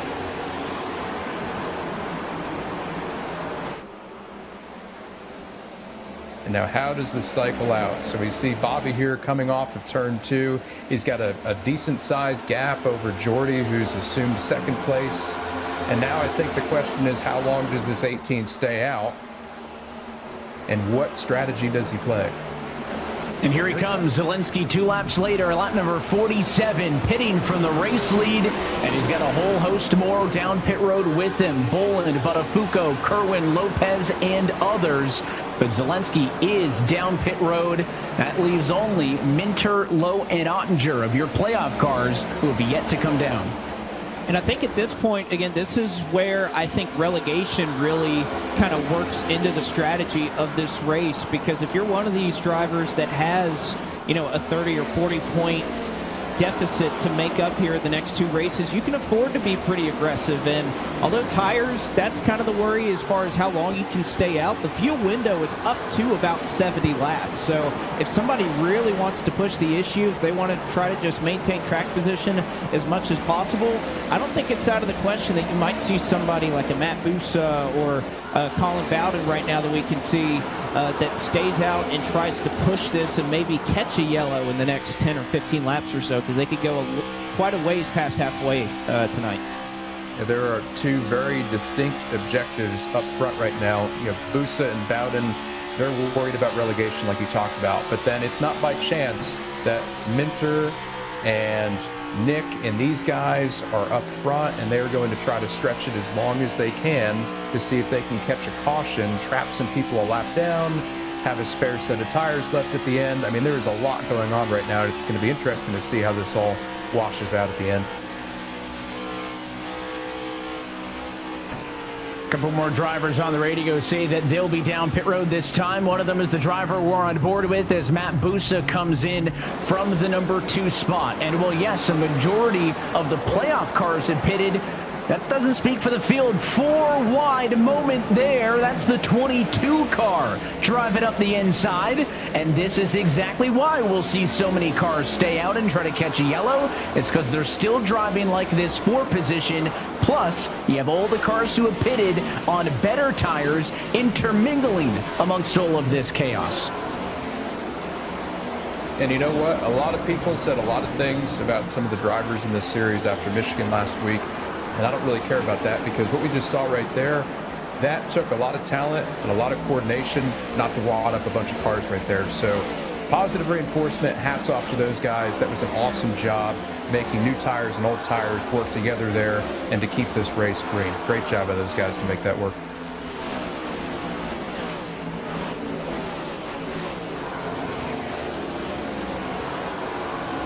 Oh man, Tucker Minter really loose off the corner there and kind of just forced into the situation here. I think if you stay out this long, you're probably going to try to go as far as you can here, which again is probably another 15 laps or so if you're Tucker Minter, Michael Cozy Jr. kind of doing the same thing. And again, how about Keegan Leahy again, who won a championship here in 2021 at this very racetrack, and unfortunately just has not gone as well for him switching over in the next gen era. But it looks like he's going to peel off and make his pit stop as well. Good entry for him. Good entry as well for the 88 of LaPrade. Didn't see either of those drivers smoke the tires quite as much as we've seen from some others, and that will leave the top 10 drivers who have yet to pit. Once they do so, you'll start looking for Dylan Duval. He is the net leader in all of this. He is the highest running car of those who have pitted and can go to the end of the race. But we saw that four-wide moment. Let's watch it again on the right-hand side of your screen with an onboard perspective as slicing through the field is the Williams car. Yeah, and that could eventually allow Parker to have the track position he needs to win this race. So you've got to make time now, and as risky of a move as that is, when the margins are so close, you've got to make it work, and those guys, again, did a great job of not tearing a lot of stuff up there. But now as far as Duval goes, he was one of the first cars into pit, so obviously he's got the lead for now, and he's got a bit of a gap. The question then turns around to looking at Steven Wilson and Vicente and Novak and some of these guys that pitted after. How much quicker are they now? How much time do they have to make up? And do they have enough time left in the race to do so? Yes, they have the time, but when will that advantage of tires start to even out? That's going to make a big difference whether or not they can really get to Duval and then extend that lead once they do. Another playoff car come in that'll hand the race lead over to the 38 car of Michael Conti, still waiting on the top 9 cars to pit. When they do, will it be Dylan Duval who came down pit road first to cycle through to the race lead, or will we see Wilson and others come to the plate to challenge? Close it in on the end of race 2 of the playoffs here from Texas. Take a break and enjoy the sounds of Portillo's.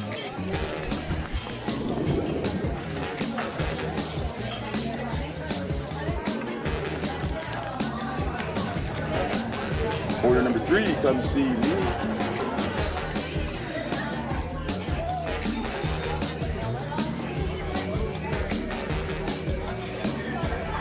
Portillo's, it always sounds good.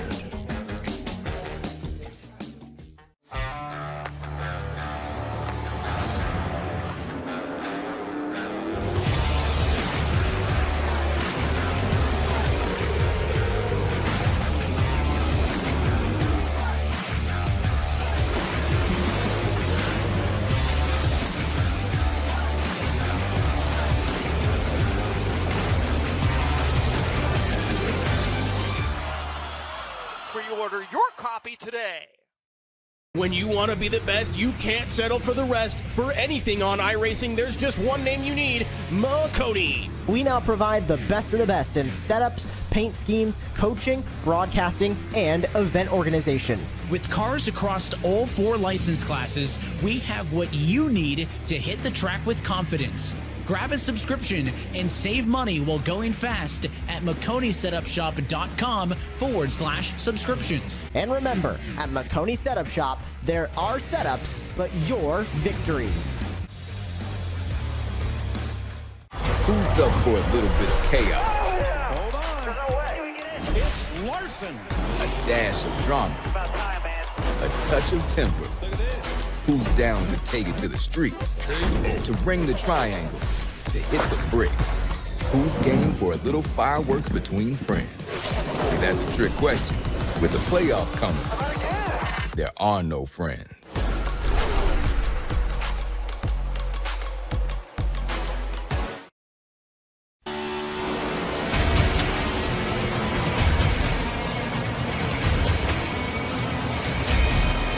Back live at Texas, where coverage of tonight's race is brought to you by Coca-Cola Zero Sugar and Portillo's. Fuel up with Portillo's unrivaled Chicago street food. Order an Italian beef sandwich dipped in our secretly spiced gravy, topped with hot gardenia peppers, and don't forget to add a side of crinkle cut fries and an ice cold Coke Zero Sugar. Order now at Portillos.com. By Logitech G. Through design, engineering, and a love of driving games, Logitech G takes racing simulation to another level. Logitech G, the official wheel and pedals of the eNASCAR Coca-Cola iRacing Series. By Makoni Setup Shop. Our setups, your victories. and by Sunoco. From fueling your favorite NASCAR teams to filling up at the pump, Sunoco is trusted to help vehicles perform at their peak. Sunoco, performance is what we do. 37 laps to go the next time by the start-finish line as your race leader remains Michael Cozy Jr. Still waiting on him, Ray Alfala, and Caden Honeycutt to come to pit road. But the battle for the net lead has changed. Steven Wilson has passed Dylan Duvall and Caden Honeycutt. He sits in third right now, Blake, and would be in line to take that top spot once we see this pit cycle wrap up. Well, again, I think if you're in Cozy's position, you can see how loose he is. He's just struggling. He's just hanging on. He's hoping that a yellow bails him out here. But again, kind of has enough of a cushion on the relegation line that he can pull something like this. And again, he gets a caution the next lap, 2-3 laps or so. He's saved a set and he inherits the race lead, but it just looks like it's not going to time out for him. Probably can't go any longer on that right rear tire. And unfortunately, the Soundhead Entertainment car will dive down to the pit lane and give the lead over to Ray Alfala, who in turn gives it back to Steven Wilson. I'm keeping a close eye on Caden Honeycutt in the 8 car. He is way off the pace, really high in 1 and 2 and not being scored. I think he might have a tire flat, so we got to hope that he gets back around the pit road here. But really, when we look at Steven Wilson and the guys he's effectively racing in Salas and Parker, Steven was about a second quicker than them on his in lap and his out lap. So that's why he's got that 2-second lead as Caden is going to safely make it to pit road and finally get those original tires off that number 8 car. He comes to pit road. We are going to see Michael Cozy Jr., who's on the apron there in 1 and 2, pit again. He missed his pit stall after being assigned the very first one on pit road. Stopped, tried to back up, realized it was too far a distance, had to drive around again, so he was already all in on this, hopes to stay out, grab a yellow, and this is going to make it that much worse as he will lose a handful of more positions. Up front, you see Steven Wilson under fire. It is not for position. That is Jimmy Mullis, who was unlapping himself in the number 29 car. Wilson right now holding about a 1.9 second advantage over fellow playoff cars Vicente Salas in second, Parker White in third, and then Dylan Duvall, who has slipped to the number 4 spot. Bobby Zelensky's in 7th, Graham Bull in 14th, Daniel Falkingham 15th, Tucker Minter 26th, Nick Ottinger 29th, and Garrett Lowe in 30th. That's where the playoff cars sit. Close it in on 30 to go. Again, a number of names. I know we kind of have to see these strategies work out, and a couple of these drivers pitted a little bit early, but still very strong runs throughout the top 10 for a number of non-playoff cars. You mentioned Derek Bordeaux earlier on in the night. How about Femio Lawton-Boson, who really needs a run like this at this point in the season? Garrett Maines, one of those drivers we were talking about that right now, with a run like this, could really put himself in position to get back ahead of that relegation line of the top 20. Jordy Lopez, Ryan Doucette. So a number of drivers. And again, we'll see kind of where they eventually equalize to, but it seems like a number of those, they're at least going to stay up in the top 10, if not the top 15. So a solid job by a lot of non-playoff cars in this race so far. And as they run, of course, the race lead important enough for Wilson in a points conversation, but the bigger topic, although he was already leading coming into tonight, of course, is that automatic bid if he can hang on. So the 10 continues to lead the championship standings. It really doesn't affect too much beneath him because he was on top of the leaderboard to begin with. Garrett Lowe in the 89 car with a lot of work to do. You're on board with him. He's minus 20, now minus 19 to the cut line. He is only ahead of the 97 and the 25 in the running order. And Mike, I got to think once you get into the 20s, the 30s, you're starting to think that maybe this next race at Phoenix is a must-win situation. For the 18 of Zelensky, minus 2. It's a doable number. Of course, it can always change if one of those lower names finds a win. Yeah, and depending on how you look at it, sometimes being so far out of the points to where you know that you don't really have a shot to get in on points, sometimes it makes Phoenix easier because you can just go out there and throw caution to the wind, be super aggressive, and just go for the win. But for Zelensky right now, like you said, 2 points behind, even Dylan 14 behind. If everything stayed the same, which it won't, going into Phoenix, they still have a good shot to point their way in. If Graham has a bad night, Vicente has a bad night, even Parker's only 10 points up So nobody's really safe except for the guy who wins if he's in the playoffs. But really right now, I mean, just looking at this battle for second right here, you can see the intensity because Parker knows if he can get around Vicente, he's got a faster car. He's got a shot to go run that 10 car down. But the longer he gets held up behind Vicente, the closer Zelensky's going to get. And remember, Zelensky's got the best tires out of anybody in the top 5. So this is shaping up to be a great race here for the last 30 laps or so.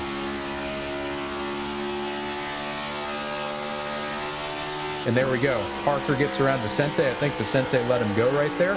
Realized that they were losing time compared to Bobby, so smart move on his part. And now let's see with clean air, can Parker start to make some inroads on Steven, and what can Zelensky continue to do with that slight lap or 2 tire advantage back in 5th, about 3 seconds behind the leader. Zelensky's got the best tires out of anybody in that group of 5 as Dylan Duval sits in the number 4 spot. Vicente Salas up the road as those 2 drivers fight inside of the top 5. Zelensky breathing down his neck just behind this 41 car on the fresh tires. There he is up on the outside of the racetrack. And then the 5 is Zach Novak right there as well. It's a 2-for-1 special on the deck lid of that 41. Well, again, that's tough. If you're Salas, you think about the fact that he's basically point in, point out. Every single point's going to matter. So even him just kind of conceding that position, it may help Parker, it may help them both try and chase down Steven Wilson, but Zelensky is not going to waste any time. He's looking to go 3 wide and get kind of 2 for 1 in terms of getting 2 spots in 1 corner, and he's going to be able to do that. So Bobby Zelensky, a great drive that he has, and I think he's close enough to the draft of those 2 cars in front of him that he's got a real shot. But as this run continues, see a lot of guys who pit a little bit later than Steven Wilson, but I just don't know if they have the time with the lead that he has stretched out to try and chase down that 10 car. He's been so impressive this entire run. Here's 3 different looks at what some of your playoff cars are up to. Wilson, bottom right, continues to lead by 2.3 seconds over the race for second on the bottom left. Parker White in the 53 still has it. He just got around Salas, but is not just pulling away from the 11 car, so their gap to the race leader remains unchanged. And then it's about an extra second down the road is that battle on the top side in 4th position. Bobby Zelensky has it, but he's got a lot of pressure from Novak and Olatin Bosin, 2 non-playoff cars in the 5 and 22 that are going to make sure he stays on his heels with 24 to go. And this is a tough spot for the non-playoff cars because obviously you're still racing for something. In Femi's case, it's not being relegated out of the series. Same for Zach in some ways. I mean, he's got like a 20-point, 30-point cushion, but still not completely safe. So they can't lay over and just, not do anything, but they also don't want to mess those playoff drivers up. So it's a very fine line between racing too hard and just laying over and doing nothing. Very tough spot to be in.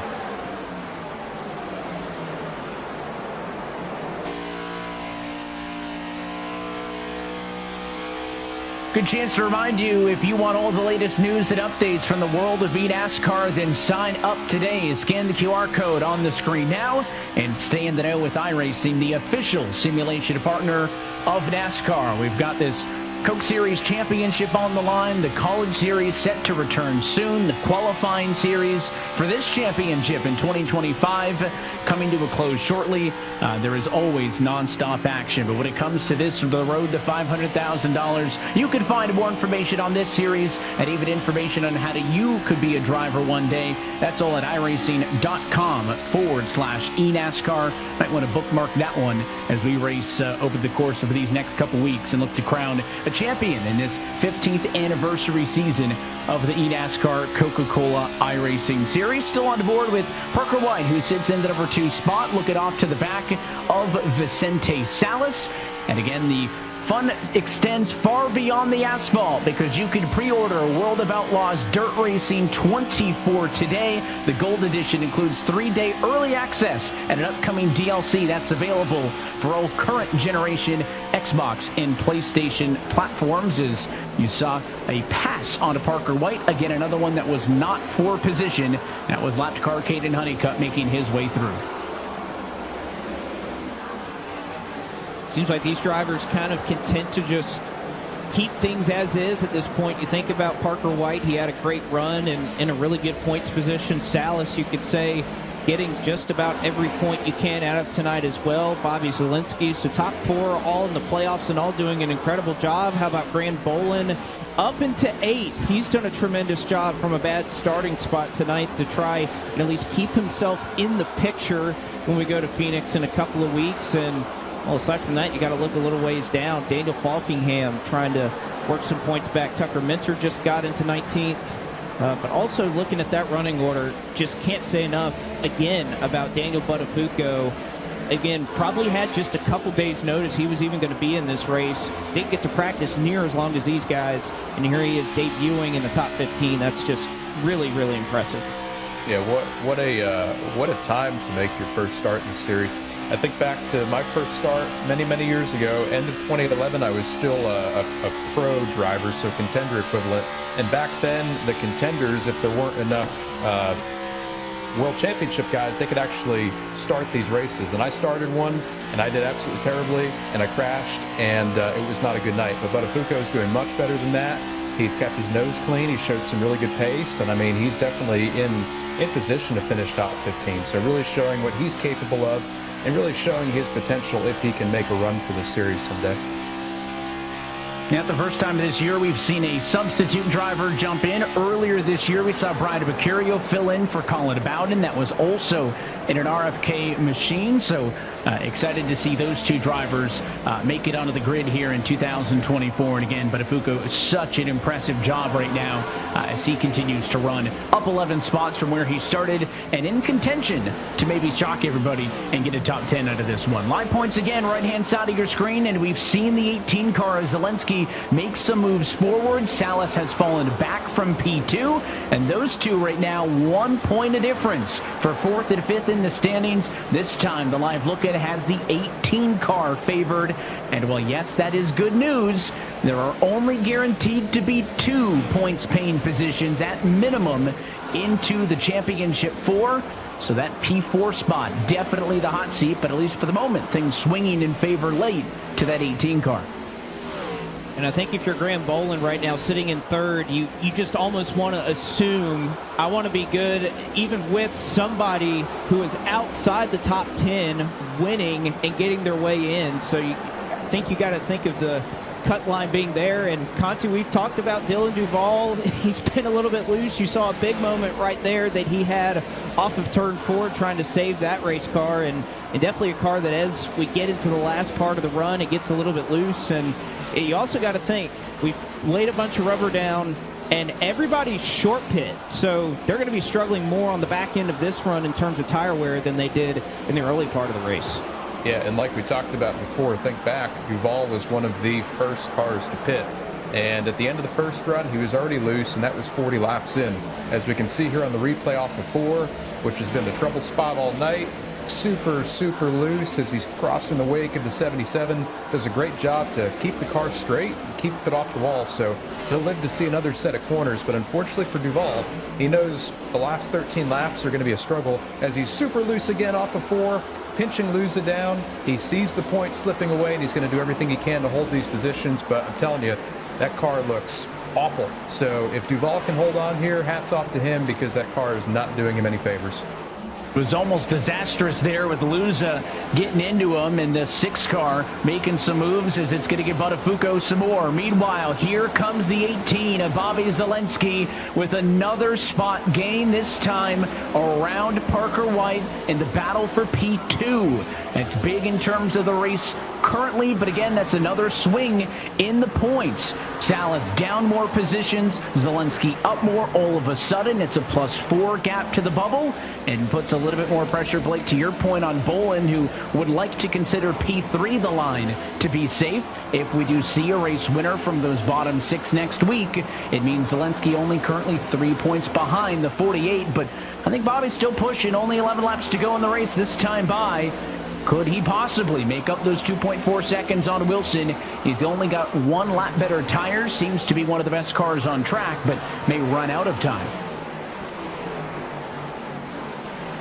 Just depends on it. Yeah, if he can get within a second of him, and it's really tough at this point. He made those passes insanely quick, so he has a lot of pace right now, Michael, but it's probably a little bit too much to try and get without some type of issue with Steven Wilson in the next 10 or 11 laps.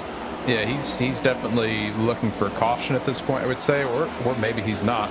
He's in on points right now, albeit not by much, but somebody who is sliding back is Vicente Salas in that 11 car. We saw him just a few laps ago. He was in the top 4 in points. Now he's out of the top 4, and it looks like he is fading big time at the end of this run. And similar to Duval, this last 10 laps, he's just going to do whatever he can do in his power to not lose any more positions. But he's got Femi right there with him. He's got Graham coming fast. It's going to be hard for him to hold on. The big winners of those playoff cars, at least in this race, continue to be Graham Bolin up 22 positions as he looks for another one, now challenging the 11 machine of Vicente Salas for P6. Behind them, Tucker Minter up 27 spots after he started down in the 30s. Tucker Minter's a top 10 car, 3 wide to the inside for Bolin. Trying to get 2 spots with 1 swing of the bat. He's got it in the center of 3 and 4. Slides up, shuts the door, gets a push. Olatunbosid back to the bottom, though. Gonna make Bolin work for this one. Up 24 positions is Graham Bolin. You just got to give a tip of your cap to him. And again, if I know Graham Bolin, he's going to be relieved, but also I think a little frustrated, right? If he nails a good qualifying lap, he knows that his situation leaving Texas could be a whole lot different, because he has had to pass 24 cars, nearly started 30th to get up to this position, and he's within 4 seconds of Steven Wilson. So there's a good argument there that he has been the fastest car today, and that's just one of those things, what could have been, and why qualifying in this series is so important with these races. Again, only being 100 laps, you have to nail your Q lap, and that's just a big part of success in the series, is starting with good track position. Yeah, and we saw that in 2021, the last time we raced here, the championship race. Keegan Leahy wins it, but Logan Clampett drives from dead last all the way to second in a green to checkered race just like this one. And if he would have qualified better, arguably, you could say that Logan would have been the 2021 champion. Another car that didn't qualify well at all, he didn't even set a time, Tucker Minter. He is the fastest car on the track right now. If he can make it off of 2, he can. He's going to pick up 2 more spots right here.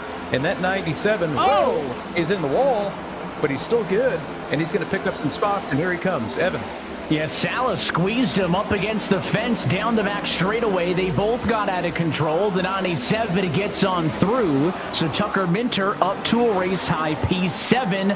Look at the live standings again. The 97 has been working tonight, but he's hindered by 2 things. One, the big gap he had coming into this race at being minus 29. But number 2, of course, Wilson winning up front means that it limits the possible available positions on points. There goes the 11 to Salas under the Nani Lopez. Lopez, though, going to get through. DeMerchant also going to get through. And that 11 car is tumbling down the standings. No more than 15, 20 laps ago was a dead heat with the 18 car for 4th. And now it is double digits. I know all these drivers talk about they want these races to play out, they want them to be longer, but I can tell you one driver that wishes this race was about 6 laps shorter than the distance right now, and that is Vicente Salas, who in just a couple of laps has lost 5 points, and every single time these laps go by, he's losing another one. He was, 1 or 2 points beneath the cut line? Now he's 11. He might be 12 here, and even Buttafuoco behind him might make up another spot for 12th. So he wants this race to get over with as quickly as possible. Yeah, and unlike a lot of the other cars we've seen fade away at the end of runs, it looks like he's just super tight. And when you've got a tight car at Texas, there's not much you can do. He's trying to hold on the best he can, but Graham Bolin, look at him go. He's moving up through the field. He's made a great recovery from a bad starting spot. And you see just behind Femi there is Tucker. And like we said, every position counts here. Every point matters. And Tucker's going to try to gain 1, maybe 2 more here before the end of this race. Throws it into 1 and 2. He'll clear the 48 of Bolin, move him up to the number 5 spot, and he's got a fighting chance to still get to the 5 of Novak ahead of them as they come to the white flag the next time by. The 97's better. Blake looking up top as Steven Wilson eyes the white. Golly, 32 spots for Tucker Minter. That is just simply so impressive. He's got to be proud. So does this driver, right? He deserves all the praise that we can give him. He has just been flat out insane this entire season. Minter makes up another spot, but it is going to be Steven Wilson who looks to go back-to-back if he can put together another set of corners. Minter to fourth, Hill I third. Up front, though, Steven Wilson won the Segment 3 title, won the regular season championship, and how about that for the defending series champ? He's headed back to the championship for Steven Wilson, winner at Texas Motor Speedway, and will look to become the first driver since Ray Alfala did it back in 2011 and 2012 to go back-to-back with an eNASCAR title. He is back in the show, and we'll see him at the NASCAR Hall of Fame.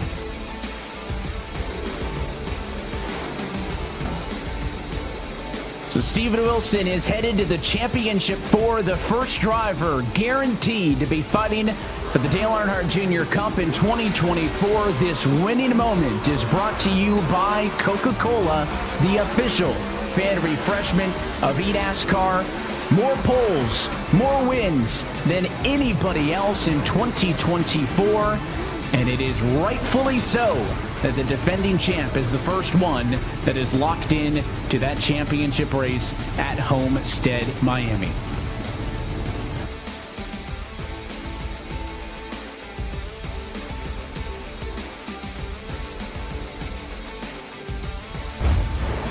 Well, it was clean all the way, non-stop. Green flag racing. We take a look at our Coca-Cola move of the race.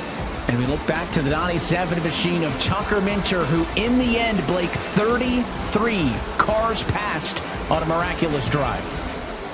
And again, he got so many of those spots within just the last 1 or 2 laps, picking off multiple cars at once. Again, one of those drives where you think what could have been in terms of starting in a better position if you're Tucker Minter, but keeps himself in the championship fight. When we rode through the starting grid, I thought there's no way that he would give himself a fighting chance. He still had a long road to go at the beginning of the night, but certainly a drive that he can be very proud of. And by the way, he won Phoenix last year, so who knows what can happen in 2 weeks.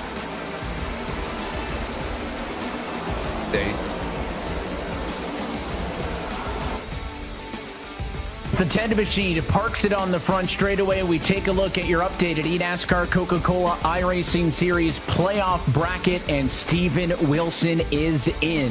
He will fight to defend his championship at Homestead, Miami later this year on October 1st. Everybody else now fighting for those remaining 3 positions. If you find yourself below the cut, a race win would still do the trick. Blake, let's head to the Sunoco post-race report. Well, for the 4th time in 2024, we'll catch up with your 2023 series champion in Steven Wilson. And Steven, just flat-out domination, nothing crazy, no chaos in this race, green to the end. And what a performance you put out there. Yeah, Blake, we looks like we took the kids to class today, so that was a lot of fun. You know, the dynamic track was insane there. We were running all sorts of different grooves, and it's really hot here, and I can see sweat marks where I haven't seen sweat marks on my shirt in a while. So just really happy for 100 laps green. I was working like crazy there just to try to hold everybody off. And, you know, I was kind of worried once they got by me, I was a little tight. But that dynamic track, I mean, we didn't have that at all in practice. So it's really cool that we joined in this session and we have something like that, which is kind of an added element that we're not really fully prepared for. But I'd like to thank my dirt track experience on iRacing to get me to move up a lane there early and get some spots. And then once we got in the lead, we were just setting sail. I mean, we just hit it really good on the setup. We were really fast, lots of grip, and we could run any lane on the racetrack. So I just want to thank all the boys at NFR for the work. I want to thank all the friends, all the family for watching, and going back to Charlotte. I was about to say, you got a flight back to Charlotte, but now you don't have to worry about anything at Phoenix. So how much does this win give you an advantage over the rest of the playoff field? They got to put in the laps. They got to put in the time for that race. And I know you will as well, but just with Homestead being the focus, where you didn't win the race, but you won the championship last year, how much of an advantage is that?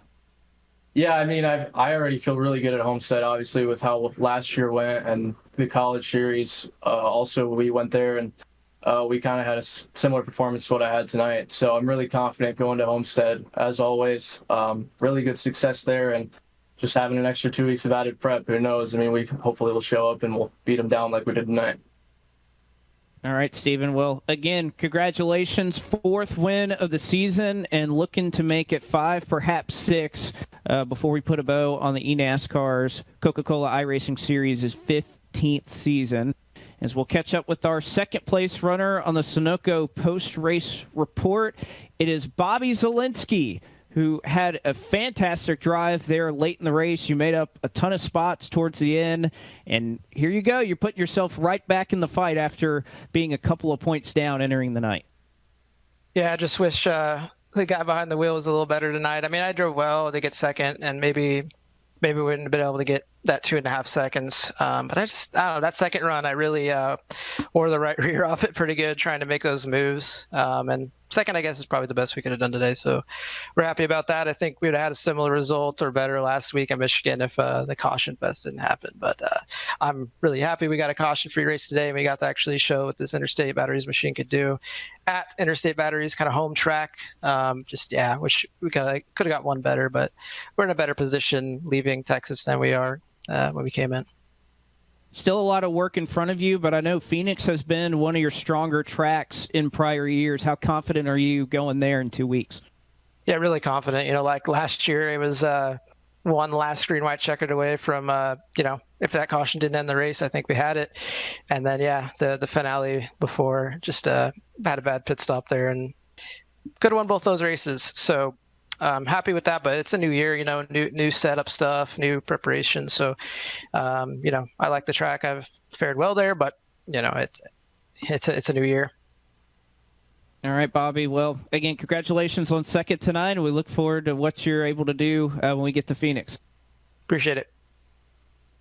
That's Bobby Zielinski, second place tonight, as he tries to work his way back into the Championship 4 on the Sunoco post-race report as we catch up for the 7th time a top 5 this season. Unfortunately, it's still not a victory, but you've been so close, and you only have Steven Wilson to chase down, which isn't such a bad deal, but you lead every playoff driver in terms of points that aren't locked into the next round. So approaching Phoenix the next couple of weeks, how do you feel about going to that race with just one race left in this round? Yeah, after tonight, I feel really good about Phoenix. I had a really good run going there last year. It was unfortunate how I got wrecked last year. Hopefully that doesn't happen again. But I think I got like a 19-point buffer over the cut line. So I just really have to focus on keeping it clean at Phoenix. Obviously, a lot can happen. So tonight, the racing was like really insane. Like we were able to run every single lane. The track was changing all the time. And for everyone to keep it clean, keep that race green, that was a very, very fun race. So just huge shout out to iRacing for making this dynamic track work. That was probably the best, easily the best race this year that I've had. So I really don't think there was anything I could have done to get to Steven there, especially with how far ahead he was after the pits. He was able to get through the traffic better. And I don't think I really had the pace to match him. I was pushing pretty hard there after the pits, and I feel like I was better than Vicente, and I got past him. And then I was like, my car just hit a brick wall. I couldn't go forward at all, and I felt like Vicente was starting to roll me back in. But I started just searching around the track, found some grip in the high lane, and was able to at least hold on for third. Bobby had one lap fresher tires than me, so he was able to just get right by me. So to have a second and third to start the playoffs, that's very good for me. And going into Phoenix, I feel very good. You're up 19 points on Salas right now, who would be that 5th place driver. Can you start to picture yourself on that stage perhaps in about a month or so when we get to the Championship 4? Are you starting to already think about that? I mean, I've kind of been in that mental state kind of the entire playoffs because I don't really want to like have Phoenix end and then it all just set in and be like, wow, I'm going to Homestead. Like I kind of want to prepare myself for that. Like I would rather like think I'm going to Homestead and end up missing it rather than like it being a surprise for me being there. So I'm really just going to try to treat it like I will be there. Obviously not like an ego thing. Like I'm not going to be like, oh yeah, I'm going into Phoenix, I'll make it. But yeah, I'll just have to be careful and just make sure I manage that playoff bubble to 5th place. All right, Parker, again, great talking with you. Again, on the Sunoco post-race report, I know that win might be right around the corner. Well, big thanks to all our drivers for giving us some time post-race on the Sunoco post-race report. Let's take a look once more at the eNASCAR playoff standings. And Michael, get your thoughts on it this time around. Wilson with the win punches his way through big as he looks to go back-to-back. Yeah, and that's not a good sign for the competition. Everybody knows how good Steven is at Homestead. So with him being locked in and having that additional time to work on that and prepare for it, that 10 car is going to be tough to beat. But we've got a really tight race. We're second on back. Bobby, Vicente, and Tucker are currently in. But it's really anybody's guess at this point as to who makes it past Phoenix, Blake. It's going to be really insane to see who can do that. But there's also about a group of 4 or 5 guys. It seems like this is the case every year, right? We cut 6 from the first round. So I would say Duvall, Ottinger, Falkingham, perhaps even Garrett Lowe, they're already in a must-win scenario. So their path to try and join Steven Wilson is pretty clear-cut. Take a look at your full race results tonight. Steven Wilson starts from pole, leads a race high 45 laps, and gets his 4th win of 2024 for the victory. A late charge for Bobby Zalenski does wonders for him in the standings as he comes home in 2nd. Parker White, consistent all night, had the points coming into it, does a good job of playing defense with a good offense as he comes home in 3rd. And then the story of Tucker Minter. He's still digging out of a hole, work to do, but 33 cars passed. What a drive as he comes home and rounds out an old playoff top 4. Next playoff car, P6 tonight, that's Graham Bolin. And on this slide, only one playoff driver in the teens. It's 13th position for Vicente Salas. Amazing job that Vicente did. Daniel Buttafuoco, again, so impressive in his debut with a P12. Bias and Doucette, some much-needed runs. And even the 2311 cars both worked their way into the top 20. And Garrett Maines, too, we mentioned his relegation battle is going to help him in that 12 car a little bit in that venture as well. Gottinger struggled tonight. It was worse than 23rd at times. That's what he will settle for in the end. Fellow playoff drivers Dylan Duvall, after he pitted early and had to go 60 laps to the end, ends up 27th. Garrett Lowe in the number 28 position. And then the last finisher of your playoff cars, 32nd spot on the racetrack. That is Daniel Falkingham. But in a race that went green, from green to checker, all 40 cars make it to the end. 37 finishing on the lead lap in this one. So an impressive drive from everybody all around, and it tees us up for the next race on deck. We've crowned championships here at Phoenix. This time around, though, it plays host to the finale for the round of 10. It's a really tough racetrack, especially in this next-gen car. It is all about track position, executing on the short run, and being able to maintain that work strategy, do all of those things, Michael. So this is going to be a really important race that I think starts before the race even starts. It's all about getting that track position initially.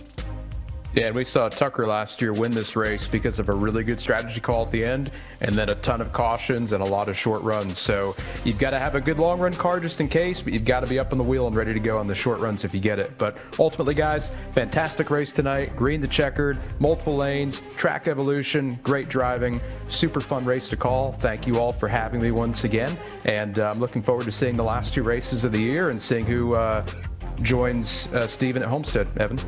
We appreciate you lending your expertise to us and joining us on the show. It's always good having you and excited to see what the final 2 races bring. But until then, that is it for us here tonight from Texas. On behalf of our entire team at iRacing, eNASCAR, for the huge broadcast crew behind the scenes who makes this possible, and of course, for us upstairs in the booth. For Michael Conti, for Blake McCandless, and for myself, Evan Pasoko, I want to say thanks for tuning in, and congratulations go to Steven Wilson, first driver locked in to the Championship 4. We'll learn the 3 drivers that will join him there in 2 weeks' time. That race, Tuesday, September the 10th at iRacing's virtual Phoenix Raceway.